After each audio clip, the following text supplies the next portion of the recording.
Hujambo mtazamaji wa Zone Media, sina shaka umeamka salama kabisa na karibu sana ni kujuze yote ambayo yanajiri katika anga za kimataifa. Na wakati huu tunaangazia mvutano kati ya Irani pamoja na Marekani huko Mashariki ya Kati, ambapo jeshi la Marekani kupitia kamandi kuu CENTCOM limesema Jumamosi kuwa vikosi vyake vilifanya mashambulizi mengine dhidi ya malengo kadhaa ya Iran kujibu shambulio lililofanya dhidi ya meli ya mafuta yenye bendera ya Panama karibu na mlango wa bahari wa Hormuz.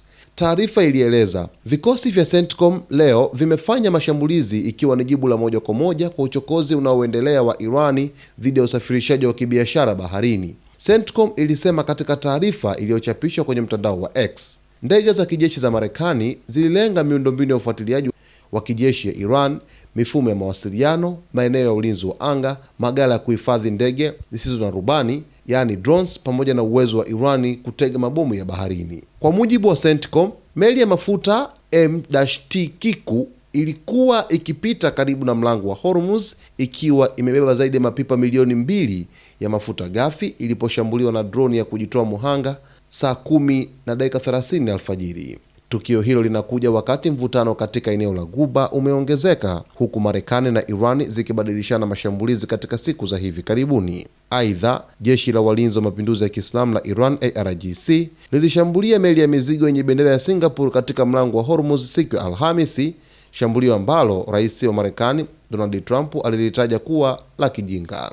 CENTCOM ilisema Iran ilipewa fursa ya kuheshimu makubaliano dhaifu ya kusitisha mapigano baada ya shambulio hilo, lakini ilichagua kutofanya hivyo na kuishitumu kwa kukiuka masharti ya makubaliano hayo.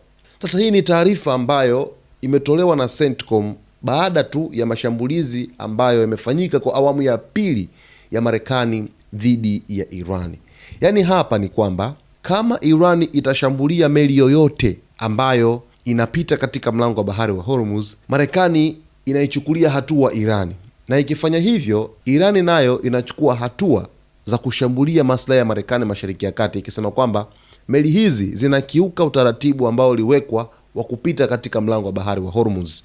Irani ilikushaelekeza kwamba kuna njia ya kufuata au njia ya kupita kwa meli zote zinazopita katika mlango huo. Zikikiuka kupita katika njia hizo, basi moja kwa moja zinakuwa zinashambuliwa. Walishambulia meli ya Singapore siku ya Alhamisi, wameshambulia tena meli ya Panama baada ya zote kukiuka. Na katika shambulizi la kwanza Marekani ilifanya mashambulizi. Shambulizi la pili la meli ya Panama hii, Marekani tena imefanya mashambulizi kwenda Irani.